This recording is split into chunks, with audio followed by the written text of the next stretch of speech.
What up, y'all? Appreciate you showing up, hanging out, listening to my dumb ass. Like and subscribe. So, I wanted to talk about Sony and their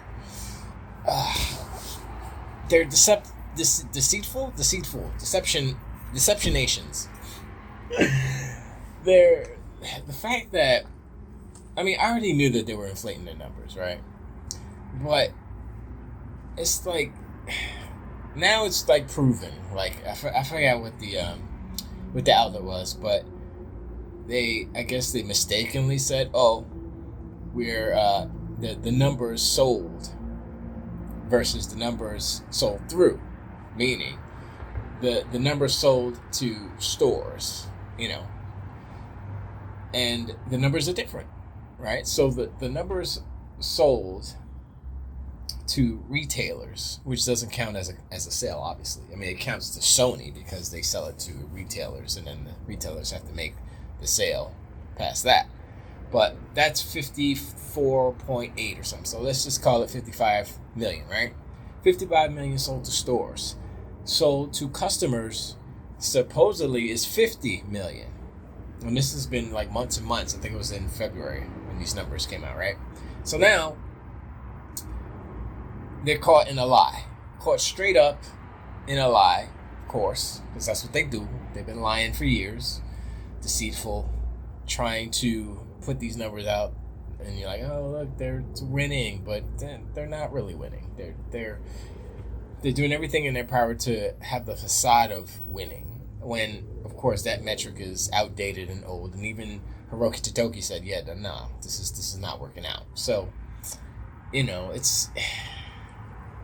it's a shaking my head moment. It's like, how does Sony go from top of the food chain to they're just tumbling down the mountain? Everybody's just watching them fall down. Nobody's helping them because they did it to themselves. Every step of the way, they did it to themselves. And it didn't start with Jim Ryan. It started back with Sean Layden. Sean Layden knew what was going on. He said it. It's like, yeah, we can't do this anymore.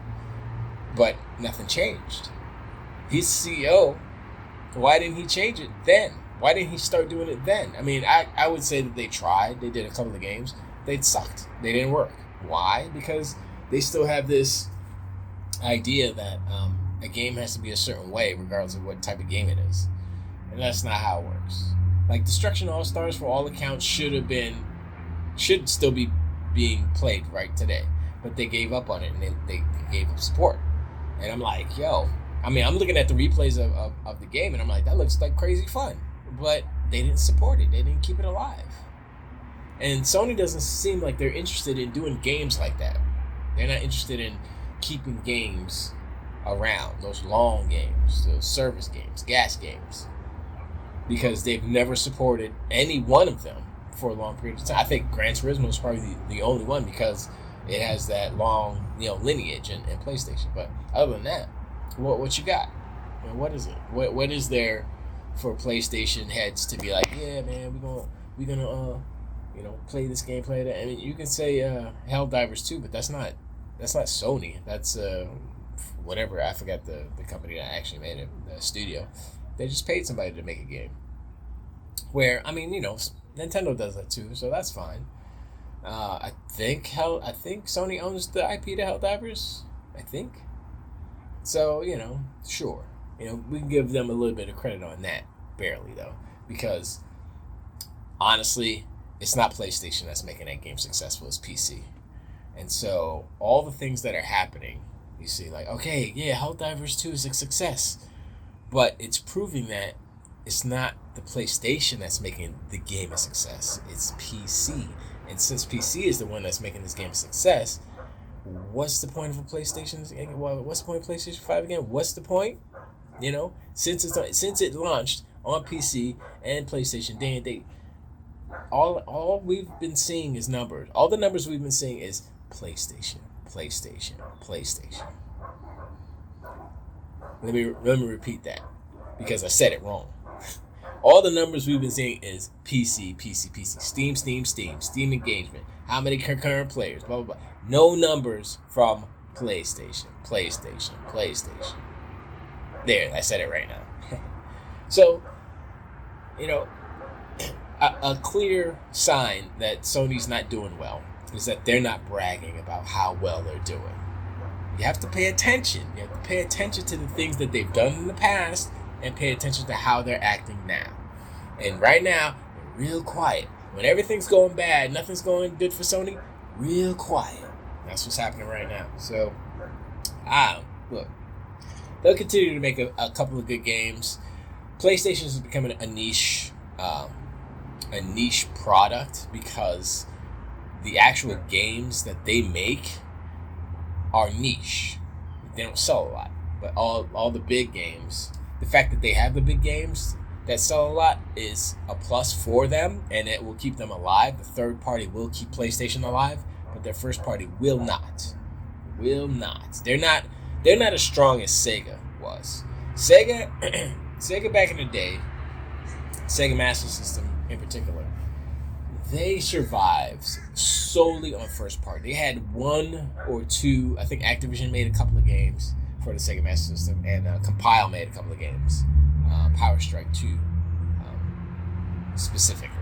And they didn't even sell that game. That game was like a free game that you got from getting another game, and you send up the barcode or something. And so I'm like, Sony can't do that, because when Sony came out, when Sony first popped off, they didn't have like barely any first party software. There was a lot of third party. Psygnosis they bought in order to make an API for their freaking PlayStation, because they had no API. That's how bad Sony was in. All they did was hardware. They didn't do no software, so they bought all their software. They bought all the games. PlayStation 2, they started to get some first party stuff. PlayStation 3, they doubled down again and got some more first party stuff. But now, if you look at the first party output from Sony for PlayStation, it's not that varied. It's not that deep. And you look at it, and you're like, maybe one game. Like I think God of War is still a pretty strong franchise. For me, like looking at all the games, I think God of War is the one.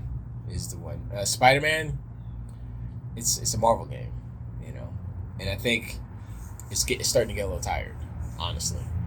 And just seeing the Black Panther, the 1943 Rise of Hydra, I saw that demo. I was like, okay, there go next gen. There's next gen right there.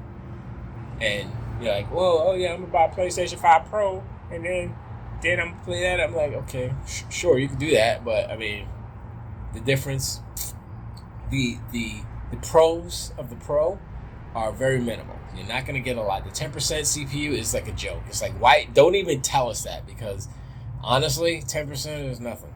10% of $1 is what? 10 cents. $100, $10.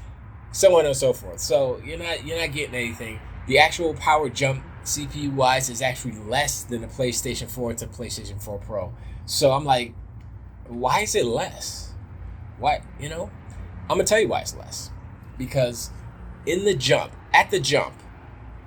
Sony and PlayStation overclocked the PlayStation 5. The PlayStation 5 wasn't supposed to be 2 point or 3 point whatever maximum. It wasn't supposed to be. They overclocked it in order to be more close to the specs of the Series X. And so now they're overclocking it, and they can only get it to 3.85, right?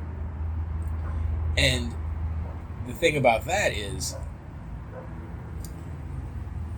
the PlayStation 5 is pretty quiet. I mean, I think I've heard some reports that when you first start it up or certain parts of certain games, it kicks up. It's loud as hell. So what do you think your PlayStation 5 Pro is going to sound like? It's not going to be whisper quiet. It's not going to be quiet anymore. It's going to be turbines at the nuclear factory. It's going to be it's going to be loud, because they are pushing that thing to its limits. Now, yes, it's a smaller node. It's a 5 nanometer, I believe. I think, or 6. No, 6. Because it was 7. Now there's 6. And I believe they're still sticking to 6. So 6 nanometer. And you'll get some.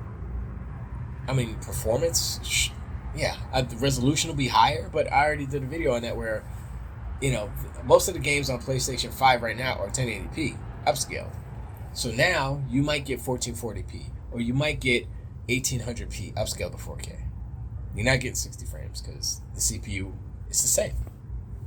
So if they do 1080p 60, they can do that and upscale it, and maybe. But see, that doesn't make any sense because the ability to have a higher resolution from the GPU is there. So yeah, you'll probably have better resolution. But this like I said in the last video, the PSSR, PlayStation Spectral Super Resolution, whatever it's called,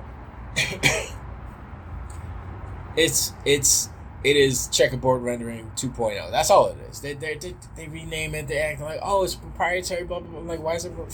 If it's proprietary, I mean, look at the behavior. Look at the lineage. Look at how PlayStation is done. Last generation, PlayStation 4, PlayStation 4 Pro, it was all about checkerboard rendering. This is the same.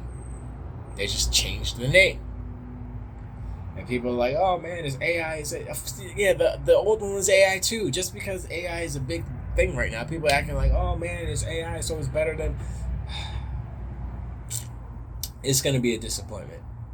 It already is a disappointment, and people are going to be like, oh, it's going to be punching above its weight and all that stuff. And I'm like, that's not how PlayStation got that good